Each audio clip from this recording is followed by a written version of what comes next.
তৃণমূল কংগ্রেসের সর্বভারতীয় সাধারণ সম্পাদক অভিষেক বন্দ্যোপাধ্যায় ভার্চুয়ালি নির্দেশ দিয়েছিলেন তৃণমূল কংগ্রেসের সকল কর্মী সমর্থককে তারা যেন শহর অঞ্চল এবং প্রত্যেকটি ব্লকে অঞ্চলগুলিতে সহায়তা কেন্দ্র করবে এসআইআর নিয়ে।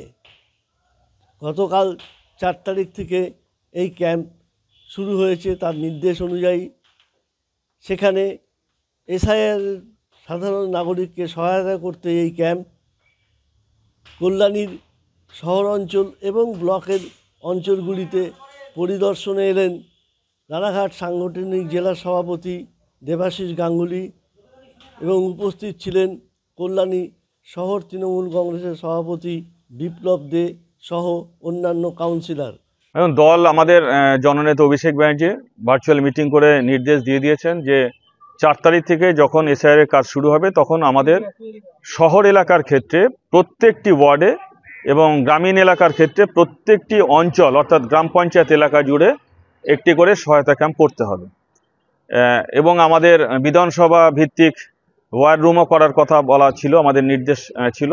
সেই মোতাবেক আপনাদেরকে জানাই আমাদের সাংগঠনিক জেলায় আজকে 87টা গ্রাম পঞ্চায়েত এলাকা অর্থাৎ অঞ্চল ভিত্তিক আমাদের ক্যাম্প শুরু হয়ে গেছে এবং শহরে প্রতিটা ওয়ার্ডে তো বটেই, একই ওয়ার্ডে একাধিক ক্যাম্পও করতে হচ্ছে মানুষের চাহিদার জন্য। এবং অঞ্চলের ক্ষেত্রেও যে অঞ্চলগুলি ভৌগোলিকভাবে অনেকটা বড় সেখানেও আমাদের একটি জায়গায় 2টি করে ক্যাম্প করতে হয়েছে, সহায়তা ক্যাম্প আজকে থেকে শুরু করা হয়েছে। এবং ইতিমধ্যে আমি অনেকগুলি ক্যাম্প ভিজিট করে এসেছি, হরিণঘাটা বিধানসভার অনেকগুলি ক্যাম্প ভিজিট করে এখানে এখন বর্তমানে আমরা কল্যাণী শহরে আছি। তো এখানেও আপনারা দেখছেন ওয়ার্ডের আমাদের টাউন প্রেসিডেন্ট থেকে শুরু করে ওয়ার্ডের কাউন্সিলর, পার্শ্ববর্তী ওয়ার্ডের কাউন্সিলর সহ আমাদের ওয়ার্ড সভাপতি, কর্মী, বিএলএ 2 যারা আছেন তারাও এখন এখানে চলে এসেছেন। প্রত্যেকে সিরিয়াসলি মাঠে নেমেছেন। একটা সহজ কথা আপনাদের সংবাদ মাধ্যমে আমরা জানাতে চাই যে পরিষ্কার আমাদের একদম ট্যাগলাইন বলতে পারেন, বিজেপি চক্রান্ত করে বাংলার মানুষের ভোটাধিকার কেড়ে নিতে চাইছে, বেনাগরিক করে দিতে চাইছে।